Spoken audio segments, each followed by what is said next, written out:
ओम शांति। आज 2 सितंबर 2021 है और आज की साकार मुरली को स्पष्ट करेंगी आदरणीय आशा दीदी। ओम शांति दीदी। ओम शांति। बाबा ने कहा, मीठे बच्चे, तुम अपनी तकदीर भविष्य नई दुनिया के लिए बना रहे हो। ये तुम्हारा राजयोग है ही नई दुनिया के लिए।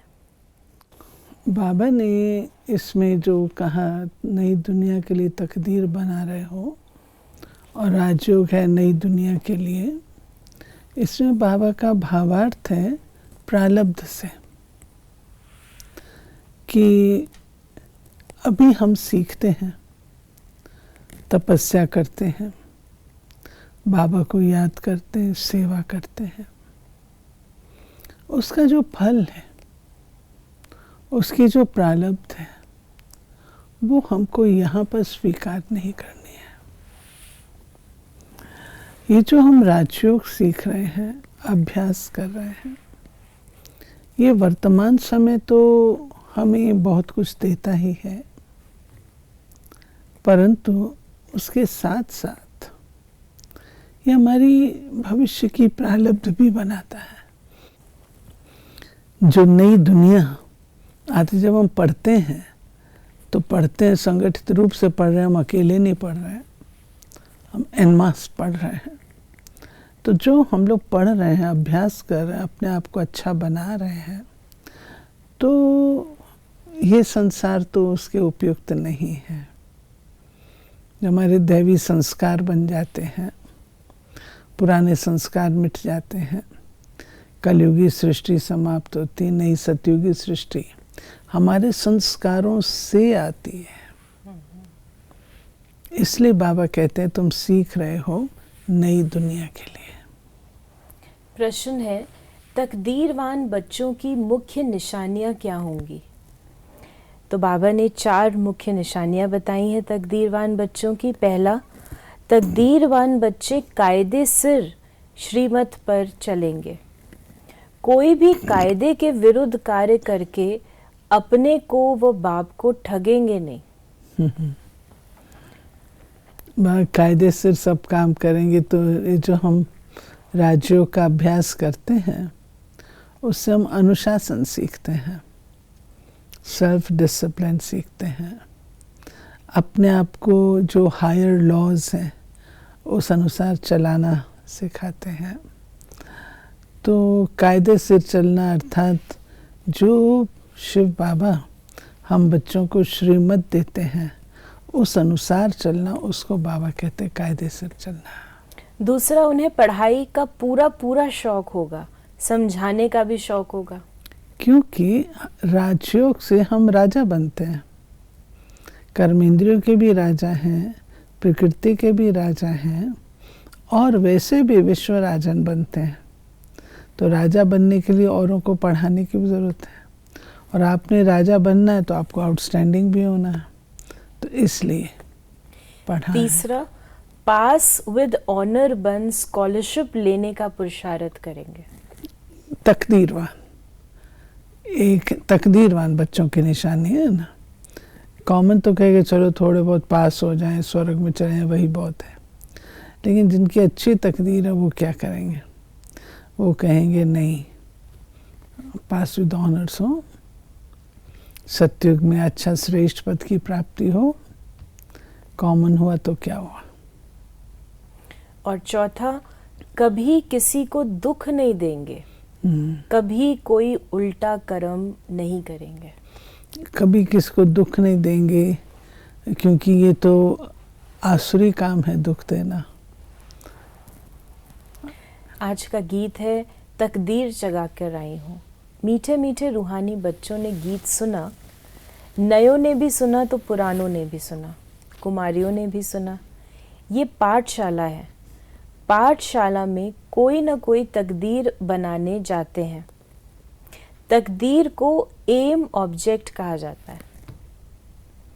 तकदीर बनाने बिगर पाठशाला में क्या पढ़ेंगे? तो बाबा ने कहा, ये बाबा बता रहे हैं कि आप अपने जीवन के लिए क्या लक्ष्य निर्धारित करते हैं, वो एम ऑब्जेक्ट है। जो आप बनना चाहते हैं वो एम ऑब्जेक्ट है। और पढ़ाई है जो आपको मिल रही है। बाबा ने कहा कि तुम जानते हो हम नई दुनिया की तकदीर बनाने आए हैं। ये पुरानी दुनिया ख़त्म हो जानी है। बाप की व अपनी मिल्कियत भी सब भस्म हो जाएगी। हाथ फिर भी खाली जाएंगे। अभी तो कमाई चाहिए नई दुनिया के लिए। पुरानी दुनिया के मनुष्य तो वह कर नहीं सकेंगे। नई दुनिया की कमाई कराने वाला है ही शिव बाबा। यहाँ तुम नई दुनिया के लिए तकदीर बनाने आए हो। फिर बाबा ने कहा कि एक ही घर में स्त्री पढ़ती है, पुरुष नहीं पढ़ता। बच्चे पढ़ेंगे, माँ बाप नहीं पढ़ेंगे। ऐसे होता रहता है। शुरू में परिवार के परिवार आए, परंतु माया का तूफान लगने से आश्चर्यवत सुनंती कथंती बाप को छोड़ चले गए। गाया भी हुआ है, आश्चर्यवत सुनंती कथंती बाप का बनंती, पढ़ाई पढ़ावंती। फिर भी बाबा ने कहा हाय कुदरत, ड्रामा की ही बात हुई ना। बाप खुद कहते हैं अहो ड्रामा, अहो माया, किसको फारगती दे दी। ये बाबा कहते हैं कि हमारी जो पढ़ाई है, पढ़ाई के साथ साथ ही हमारी परीक्षा भी है। तो कई बातें आती हैं जो व्यक्ति को संशयात्मक बुद्धि बना देती हैं। बाबा नहीं भेजता है, हमारे अपने ही कमज़ोर संकल्प होते हैं जो संशय का रूप ले लेते हैं। तो सब संशय आ जाता है तो तकदीर तो एक किनारे रह गई, बाबा का ही बन करके नहीं रह पाते हैं। और उसका नतीजा ये है कि वो एक दिन औरों को पढ़ा भी रहे थे, सिखा रहे थे, खुद भी पढ़ रहे थे, फिर वो खत्म हो जाता था। बाबा ने कहा शास्त्रों में है भगवानुवाच कि मैं तुम सबको ले जाऊंगा। मच्छरों सदृश सब जाने हैं। तुम बच्चे अच्छी रीति जानते हो। अभी हमको जाना है घर, ये शरीर छोड़ना है। आप मुए मर गई दुनिया। अपने को सिर्फ आत्मा समझ बाप को याद करना है। ये तो पुराना चोला छीछी है। ये दुनिया भी पुरानी है। जैसे पुराने घर में बैठे होते हैं, नया घर सामने बनता रहता है, तो बाप भी समझेगा हमारे लिए, बच्चे भी समझते हैं हमारे लिए बन रहा है। बुद्धि चली जाएगी नए घर की तरफ। ममत्व सारा पुराने से मिटाए नए से जुट जाता है। ये है बेहद दुनिया की बात। पुरानी दुनिया में ममत्व मिटाना है और नई दुनिया में लगाना है। फिर बाबा ने कहा ये है सारी बात। जब बच्चा पढ़ता है तो अपने लिए वो तय करता है मुझे क्या करना है क्या नहीं करना। तो अब ये है ईश्वरीय पढ़ाई। जब हमने पढ़ना नई दुनिया के लिए, पुरानी दुनिया से आप ममत्व लगा करके क्या करेंगे? पुरानी दुनिया से ममत्व लगाएंगे तो नई दुनिया की बातें समझ में नहीं आएंगी, और वो बातें समझ नहीं आएंगे तो आप जहाँ हैं वहीं रह जाएंगे। जितना योग में रहेंगे, ज्ञान की धारणा करेंगे, औरों को समझाएंगे, उतना खुशी का पारा चढ़ेगा। बड़ा भारी इम्तिहान है। हम 21 जन्म के लिए वर्षा पा रहे हैं। साहूकार बनना तो अच्छा है ना, बड़ी आयु मिले तो अच्छा है ना। सृष्टि चक्र को जितना याद करेंगे, जितने को आप समान बनाएंगे, उतना फायदा है। राजा बनना है तो प्रजा भी बनानी है। ये बाबा हम बच्चों को भीति देते हैं कि देखो अगर राजा बने तो राजा के लिए प्रजा भी तो चाहिए ना। प्रजा के बिना राजा कैसे बन सकते हैं? बाबा ने समझाया था लक्ष्मी नारायण का चित्र जो बनाते हैं उसमें लिखना चाहिए कि पास्ट जन्म में ये तमो प्रधान दुनिया में थे, फिर इस पुरुषार्थ से तमो प्रधान दुनिया से सतो प्रधान विश्व के मालिक बनेंगे। मालिक, राजा, प्रजा सब होती है ना। प्रजा भी कहेगी भारत हमारा सबसे ऊंचा है। अभी नहीं है, था जरूर। फिर बाबा ने कहा कि शिव है परम पिता परमात्मा, ब्रह्मा विष्णु शंकर के भी चित्र हैं। परम पिता परमात्मा ब्रह्मा द्वारा स्थापना कर रहे हैं, विष्णुपुरी सामने खड़ी है। विष्णु द्वारा नई दुनिया की पालना। विष्णु है, बाबा ने कहा, राधे कृष्ण के दो रूप। बाबा वही राधे कृष्ण वही बड़े होकर के श्री लक्ष्मी श्री नारायण बनते हैं ना, उस हिसाब से बाबा कहता है। बाबा ने कहा तुम कहेंगे हम प्रजापिता ब्रह्मा के मुख वंशावली हैं, वो गुरुओं के चेले अथवा फॉलोअर्स होते हैं। यहाँ तुम एक को ही बाप टीचर सदगुरु कहते हो, सो भी उनको कहते हो जो निराकार शिव बाबा ज्ञान का सागर नॉलेजफुल है, सृष्टि के आदि मध्य अंत का ज्ञान देते हैं। ये बाबा हमको स्पष्ट कर रहे हैं कि आप बच्चे जो हो वो शिव बाबा से संबंध रखते हो। ब्रह्मा तो केवल मात्र संगम युग पर शिव बाबा का रथ है, वो भी पुरुषार्थी है और वो भी स्वयं को लायक बनाता है। वो हमारा गुरु नहीं है, हमारा टीचर नहीं है। आपका बाप टीचर सदगुरु शिव बाबा है, तो शिव बाबा से तुम्हारा कनेक्शन है, ये बात इसमें स्पष्ट हुई है। बाबा ने कहा कि जब कोई मरता है तो कहते हैं फलाना परलोक पधारा, शांति धाम गया। मनुष्यों को पता नहीं है कि परलोक सतयुग को कहा जाता है या शांति धाम को। सतयुग तो यहाँ ही होता है, परलोक शांति धाम को कहेंगे।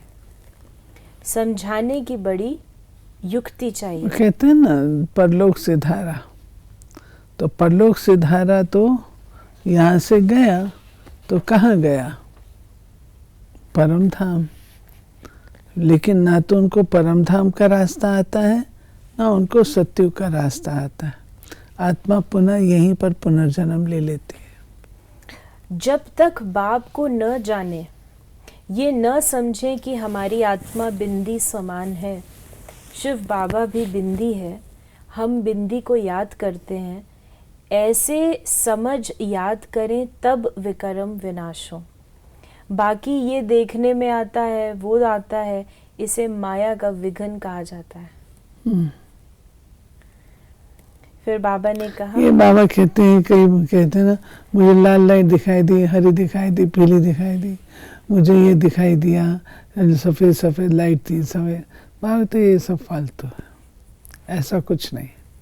बाबा ने कहा कि बाबा कहते हैं कृष्ण का साक्षात्कार कर बहुत खुशी में डांस आदि करते हैं, परंतु उनसे कोई सद्गति नहीं होती।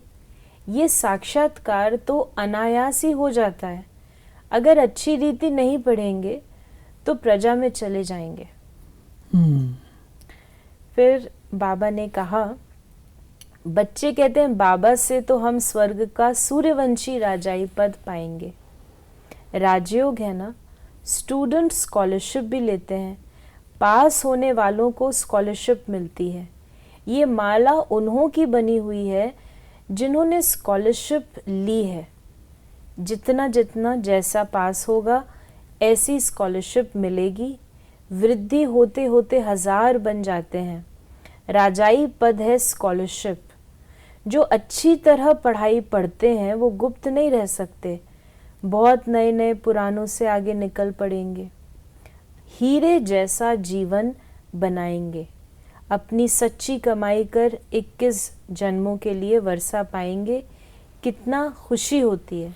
ये बाबा ने कहा कि नए और पुराने, इसका कोई सिग्निफिकेंस नहीं है। कोई बहुत पुराने होकर के भी पढ़ाई में इतने इंटरेस्ट नहीं लेते हैं, पुरुषार्थ नहीं करते हैं। कुछ नए होते हैं, लास्ट सो फास्ट जाने वाले, रियलाइज़ कर लेते हैं तो फास्ट रीति से पुरुषार्थ कर लेते हैं। तो सारा मदार है पढ़ाई पर और पुरुषार्थ पर। आप कितने सालों से हैं इट हार्डली मैटर्स। बाबा ने कहा पढ़ाई का शौक होता है ना, कोई को तो ज़रा भी शौक नहीं है, ड्रामा अनुसार तकदीर में नहीं तो भगवान भी क्या करे। आज का वरदान है लाइट हाउस की स्थिति द्वारा पाप कर्मों को समाप्त करने वाले पुण्य आत्मा भव। जहाँ लाइट होती है वहाँ कोई भी पाप का कर्म नहीं होता है, तो सदा लाइट हाउस स्थिति में रहने से माया कोई पाप कर्म नहीं करा सकती। सदा पुण्य आत्मा बन जाएंगे। पुण्य आत्मा संकल्प में भी कोई पाप कर्म नहीं कर सकती। जहाँ पाप होता है वहाँ बाप की याद नहीं होती। तो दृढ़ संकल्प करो कि मैं पुण्य आत्मा हूँ, पाप मेरे सामने आ नहीं सकता। स्वप्न व संकल्प में भी पाप को आने न दो। स्पष्ट। और स्लोगन है जो हर दृश्य को साक्षी होकर देखते हैं वही सदा हर्षित रहते हैं। क्योंकि अटैच नहीं होते हैं ना। अगर कोई दृश्य है और उसमें हम अटैच हो जाएं, आइडेंटिफाई कर लें अपने आप को, तो हम साक्षी दृष्टा नहीं है, तो उस चीज़ का हमारे पर इन्फ्लुएंस तो ज़रूर आएगा, तो फिर हर्षित नहीं रह सकेंगे। तो ये थे बाबा के आज के महावाक्यों का स्पष्टीकरण। यदि आपके मन में कोई सवाल है तो आप मैसेज करें 8826599309 पर, और हम आपके प्रश्नों का उत्तर प्रश्नोत्तरी कार्यक्रम में देने का प्रयास अवश्य करेंगे। ओम शांति।